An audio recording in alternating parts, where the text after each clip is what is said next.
Hello and welcome to the Broad Review. I'm Josh, and today we're going to be tackling week 3 of this 52-week movie challenge. Now again, I've got to offer a small caveat that at the moment we're not doing it on the weekly basis, and that's largely because my watching of these films at the moment is slightly ahead of when I'm recording, because it was only after having watched 3 or 4 movies that I decided to start giving my review in these podcast formats.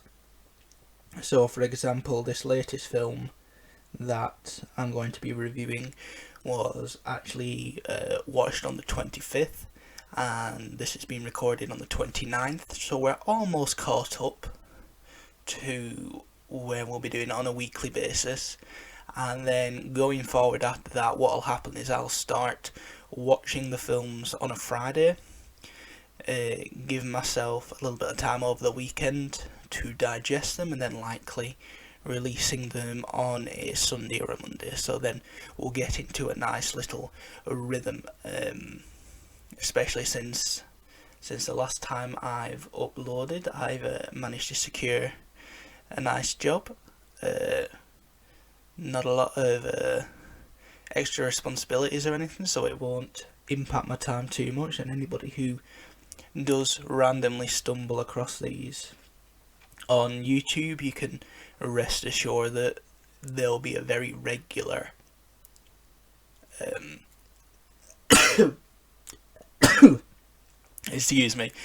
very regular streaming, a regular stream of them coming out, so they will be on a much more weekly basis going forward. And it's kind of good to kind of get slightly ahead now, just in case there are any delays later down the line. So if we have Christmas and birthdays and things like that coming up, there's a chance for me to get slightly ahead, so long as we finish the 52-week challenge before the start date of the first video that was uploaded. I think we'll be alright. So, this week the heading is low budget, high box office, or big box office, which we're basically looking for a very small, low funded film that struck it big and made a lot of money. There was a lot of contenders. I particularly looked at films like Saw, for example, and Paranormal Activity, these kind of horror movies which used their low budget to good effect. Saw very famously conceived the idea of filming in one room simply on the basis that they couldn't afford to shoot wider afield, and Paranormal Activity, again, very similar reasons. The nature of the activity is very simplistic. Obviously we have the Blair Witch Project as well. 2 out of 3 of those I haven't watched before, so I did consider doing them. However, there was a film that has slightly different impact on cinema, and there was a few reasons why I ended up picking the film I did. And those reasons are, firstly, it has quite an interesting footnote in history, because this film helped a very prominent and household name director get his founding, and it also helped him fund a pet project for which he would later be most notably associated with, and at the same time helped cement a director's style, funded his future project, but also showed that this director could do much more gritty and much more down-to-earth kind of filmmaking as well. Because when I think of this director, I think of space, I think of over-the-top dramatic acting, and so when I came across this film and how different it was from what he's typified as, it was a very good opportunity to watch it. Now, for those who haven't guessed, the film I decided to pick was American Graffiti. It had a $770,000 budget, and I think it made somewhere in the region of $70 to $100 million. So a massive, massive markup. And indeed, Francis Ford Coppola, who produced the film, later regretted having not funded it himself, because it would have made him a lot of money. Lucas's earnings from the film, he took part of them, and that is what later became his seed money for Star Wars. Nice little caveat as well in terms of acting.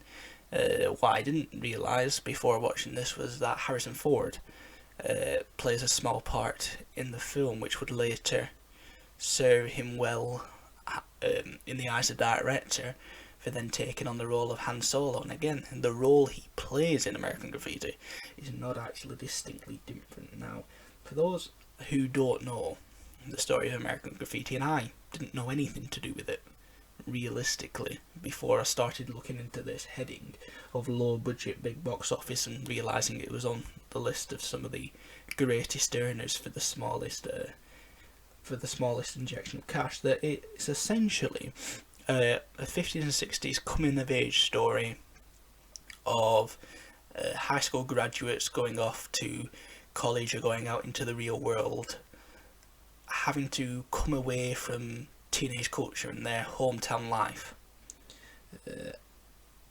and it's about the night before basically they begin to grow up and they begin to move away from their hometown.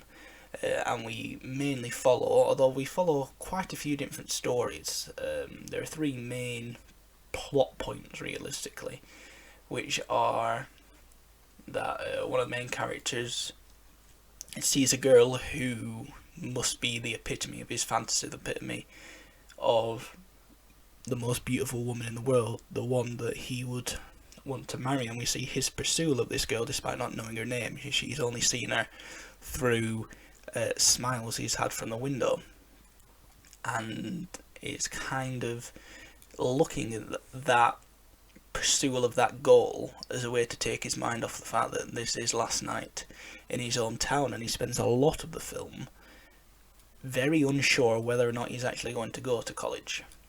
Eventually he does, and we're left in a bit of a mystery as to whether or not he ever explored or got together with this magical girl of his dreams, the one he's always been searching for. The other two main plots we follow a much more geeky fellow called Toad, who frequently tries to play up to the kind of cool guy persona that many of the people up and down the strip have, and watch him get into all sorts of scrapes along the way trying to impress this girl.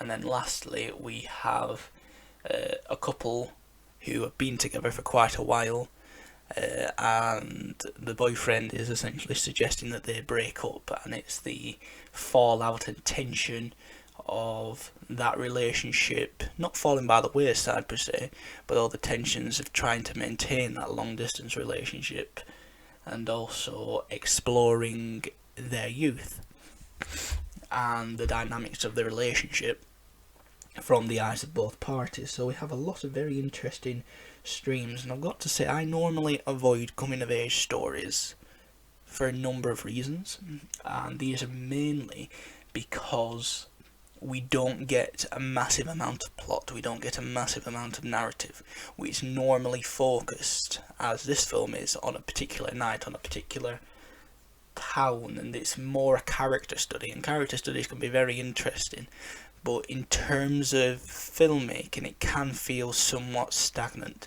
and I think that's part of the reason why within this plot we have a lot of activity and we follow three separate stories rather than focusing on a predominant main character. So we have that buzz of excitement, we have that buzz of something new, and even as I'm thinking now I've realised I've missed out one of the stories. There was actually a fourth story of the cool guy, the fastest guy in town in terms of his racing car, and basically about him holding on to his youth, because much of the film spends the character played by Harrison Ford searching him down, trying to take him on and trying to be the best, and he has a sort of existential crisis where he can't really fathom the point of taking on this character and taking on this persona anymore. And we have a lot of thread beats, and we have a lot of these plot points that intersect with each other, and it goes to show a very cohesive universe that's been built. And the reason I say as I pick this film is largely because it speaks with the criteria that we set, which is whatever heading my book says. This is Challenge 3, low budget big box office, and it certainly ticks that criteria, but also that separate one of never having seen it before. And unlike the other two films that we've reviewed so far, An American in Paris and An American in Paris and 2001: A Space Odyssey, I had zero knowledge of any of the plot. And so going forward, in terms of addressing that, I came into this film with zero expectation. And that's the way I prefer to watch films, frankly. Where I have expectation, where I have a certain degree of bias in terms of what my pre-knowledge might be, sometimes it lives up to it and sometimes it fails, and so that can sometimes have an unfair view of the plot. And I say the only thing I went into this knowing was about how it was an early project of George Lucas, and so I was looking for some of those beats that we then saw in later films, so somewhat stagnated dialogue at times, those transition effects which he became so famous for through Star Wars, looking at the way it was shot and filmed. And I was very pleased and surprised to find that none of that was. You wouldn't tell that this was a Lucas film just from watching how this is shot. This is shot in a very unique style, but not a Lucas style, or not a Lucas style that he then became famous for. It has a sort of gritty noir quality to it. There's a sort of Streetcar Named Desire kind of vibe to the way in which the thing has been shot, as though we're just walking in on a snapshot of these people's lives, and it's for us to interpret meaning, it's for us to interpret the circumstances of which these people are living, and that's really interesting. And so from that perspective, we then have to look at, given that this is a character piece, are there any characters within it that are identifiable, that really stand out as being the audience central point? We've talked about this before, how there's often, in particular in fiction, but I think in this film it serves a lot of purpose, that there's often a much blander character for whom an individual can then insert themselves into the place of. And I think the character who would probably establish that most is the guy who spends his evening trying to hunt down this girl of his dreams, and he has that significant trepidation about leaving for college, because it first of all gives us an entrance point into the world. You know, we've all been interested in a man or a woman who we might never see again, who might we just passed on the street, and they've taken us our breath away and made us crazy. But at the same time, we've also all felt that sensation of impending dread that this character clearly feels as college life is coming round the bend. And it implants a very interesting question as to whether the reason he's interested in this girl is because he's trying to think of a reason to stay in his hometown, or vice versa, that he wants to stay in his hometown because of this girl and he doesn't want to go to college because of her. And it gives us a very much interesting question in terms of which came first. You know, we have a very chicken and egg scenario. Is he wanting to stay in his hometown because he's seen the love of his life, or does he see the love of his life because he wants to stay in his hometown? Because, especially as somebody myself who comes from quite a small town, there is a safety, I mean, there's security in staying in what is known, and that has to be one of the motivations behind the character. And I've said it time and time again throughout this already, and there's not a lot of time that I've spent talking realistically, but it is a very character driven piece, and I think to a degree that is its biggest strength, but it's also its biggest weakness, because there are so many characters in quite a short space of time to try and get your head around. You know, the runtime is 112 minutes, it's less than 2 hours, and there are so many characters for you to try and get your head around because of the amount of stories that Lucas and Ford Coppola have managed to try and put into this film. And so from that perspective, the plot becomes somewhat obscure and somewhat confused, and it's only realistically, I would say, about 2/3 of the way through that realistically you get your head around exactly who is who, what is happening where. And I'm not a person for names. You'll have realised this from previous podcasts I've done. Names don't stick into my head. Well, I'll go the character who did this, the character who did that. But even more so in this film, there are so many characters to try and get to grips with.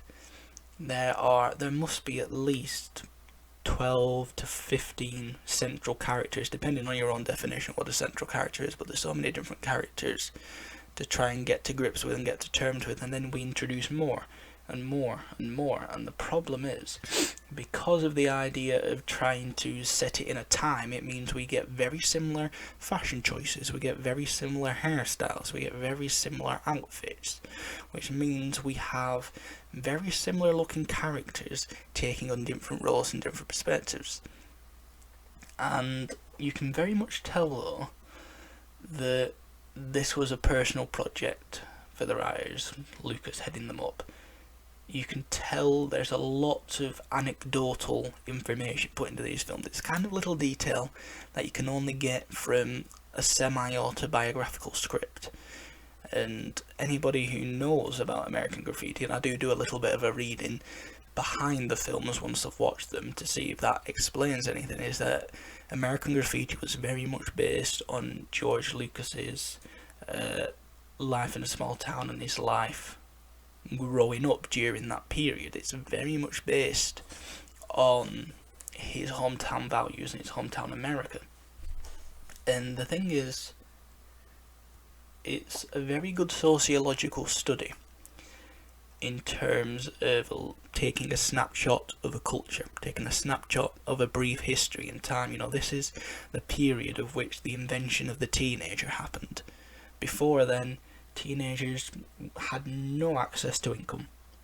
They were totally reliant on family, totally reliant on parents. There was no real concept of the teenage culture or people marketing things to teenagers. It was only in the post-war economy, when jobs were plentiful, that teenagers started taking on work, taking on that responsibility, and suddenly a whole youth culture erupted. And this was very much the idea of an epitomization of that culture, an epitomization of that time, and looking into the 50s, but more likely 60s, and looking at the way in which they interact with the world, and looking at the way the world interacts with them, and how they get to grips with that. Every single teenager in this film has a car.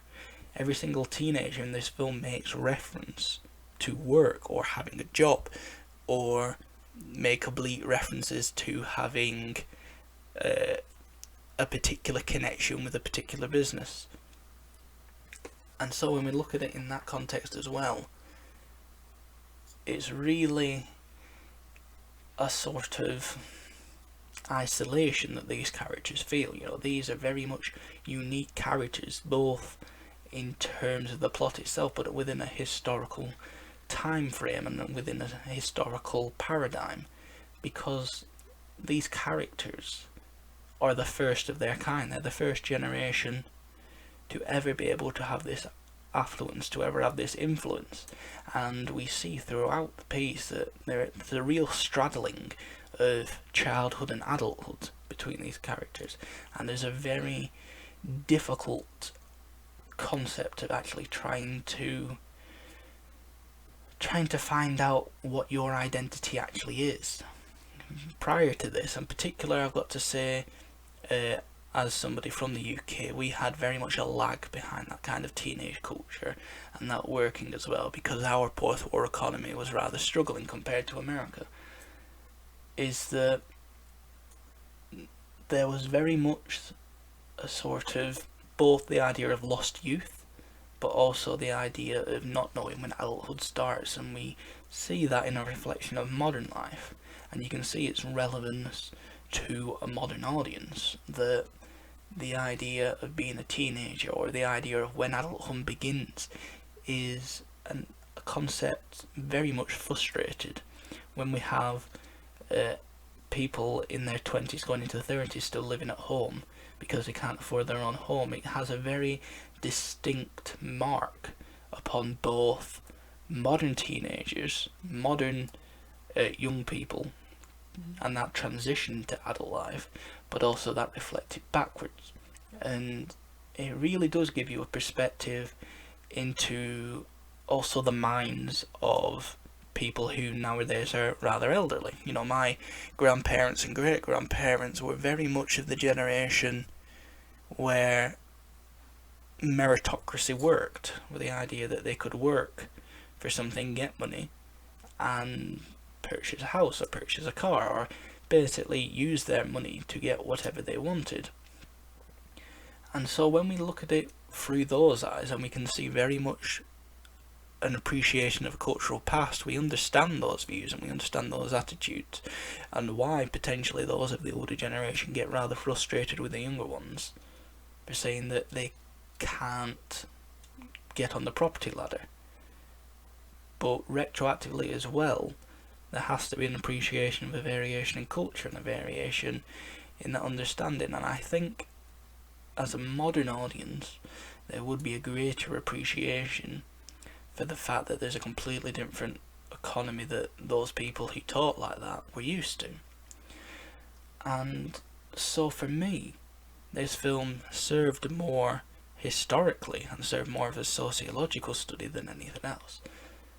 And when you consider the audience who were watching it at the time, it is a slight retrospective. When they were looking at it within the context of their own lives, you know, the people who went through that period could recognise themselves in those characters and recognise how far they'd come, whilst at the same time those who were the age of the characters in the film have that understanding of the difference between where they were in terms of teenagers as a concept 20 years prior and teenagers at the audience time. But I've got to now make a bleak reference to American Graffiti's success, because naturally the idea of this criteria was the idea that this was a big box office, and realistically we have to consider why was it a big box office. And realistically, I think it's the fact that it was very much a film of its time. It was very much a film for the moment. It was a concept for a film that hadn't really been explored in very much detail in terms of that character study, and again that character study of youth and that existential crisis from that epistemological gap between youth and between adulthood. Because I can't really recall many films which had really explored the crisis of youth, and we have many films after this point that really go into the perils of being a young person, whether that be a teenager or a young adult, somebody within that bracket. You know, I'm 24 now, my birthday is in November. I'm technically no longer young come November, because I'm not in that 18 to 24 bracket, but I still don't feel like an adult in and of myself, and I think that partly comes into my understanding of this film and the messages I take away from it. And so from a thematic and message perspective, there's a lot to digest, there's a lot to look into, and it's a very thought-provoking piece. But we have to look at this firstly as a modern audience, but we also have to look at it as the perspective of a film in and of itself. And I always have very big misgivings about ever watching a film which says it's a coming of age story, from the very specific idea that coming of age to me translates to very thin plot. And above all, a film should have a good narrative, it should have a good plot. Character study is fantastic, but it needs to be in the structure of something overarching. And although I think there was an attempt to address that with how many different plots, or how many different narrative beats I should rather say, they've introduced with having 4 different focal points, it did feel very much at times like we were bouncing around without any real direction. It also felt very thin on the ground, because when you actually dissect what happens for each of the characters and what they did during the course of that night, excuse me, it's rather dusty where I am at the moment, where you actually look at what those characters did over the course of the evening, and how that impacts, there's not a lot of meat to it. And I think as a concept it's very good. I think the execution isn't brilliant. I think that there are some good acting performances throughout, but there are some questionable performances as well. And although I said some of the Lucas qualities didn't quite make it in, so like the way that they transition effects and the way the film is actually shot, I've got to say in terms of a dialogue stamp, it had Lucas dialogue all over it. There were very ham-handed lines throughout, and I've got to say some of those lines took me out of the action. But at the same time, there was some brilliant acting performances, and I could really feel for some of the characters. And the problem with a big ensemble piece like this is when you don't have a focal character like a lot of coming in age stories do, they normally focus around one character, while this focused around an ensemble. What it means is where acting performances of some affect the whole, rather than having potentially 1 or 2 outstanding actors and performances, and then a supporting cast of less abled actors. Here we had quite a lot of actors interacting, and the problem is some were brilliant and some weren't so much, and so that really affected the performance and the relatability of some of the characters. In particular, I've got to say that the character who was trying to look for the girl all through the night and was going to go out to college the next day, he was a compelling actor. Also, the actor who was playing the cool kind of James Dean style character in his tight white t-shirt and his pack of cigarettes under his shoulder, again, that was a character who could make me think and make me feel with a sideways glance or a look. But at the same time, there was a lot of the ensemble who just did not deliver believable performances, and because of that, it really brought down some of the quality and some of the immersion in some of the moments. And I think beyond anything, a coming of age story, when you don't have a massive degree of plot points, you don't have a plot in the conventional sense, in such that there's problems to overcome and there's a journey before you address that problem, and then kind of come back that whole circle, that wheel of storytelling, where that doesn't massively exist, you have to support it with strong acting performances. And although this is a character piece, the acting performances across the board were not on par. And so we come to that time in the video where I have to rate.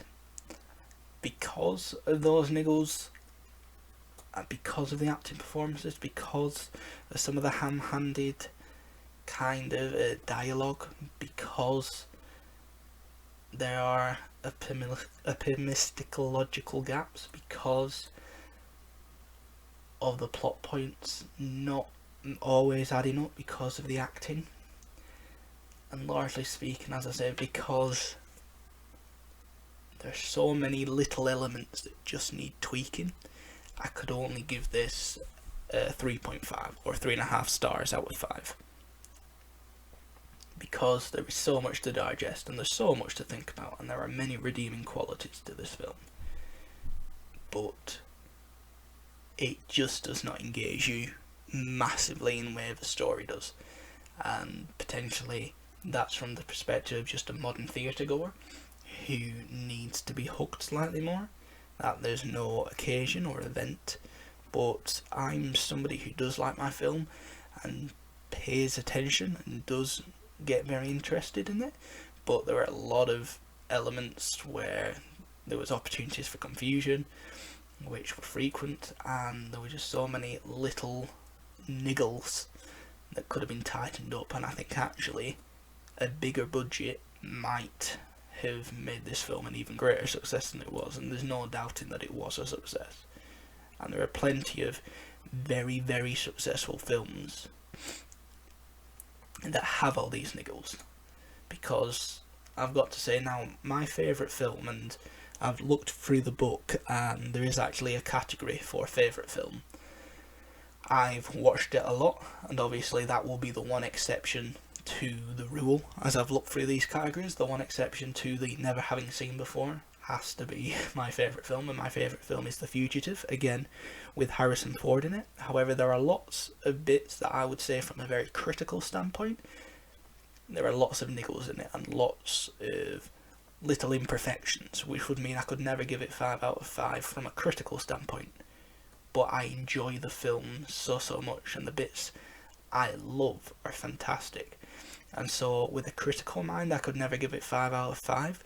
From an enjoyment, just as somebody watching a film for the sake of watching a film and enjoying the plot and enjoying the acting, I couldn't rate it high enough. And I think American Graffiti is one of those films where there are lots of critical elements which you could pick apart, and from that critical analysis and from that watching of the film and trying to see the whole roundedness of it, you could pick it apart. But I think what is undeniable is that it is a massively and widely enjoyed film, and it was enjoyed at the time, and it's now one of those little footnotes in history, given what it then went on to finance and what it then went on to do for its director and one lead writers.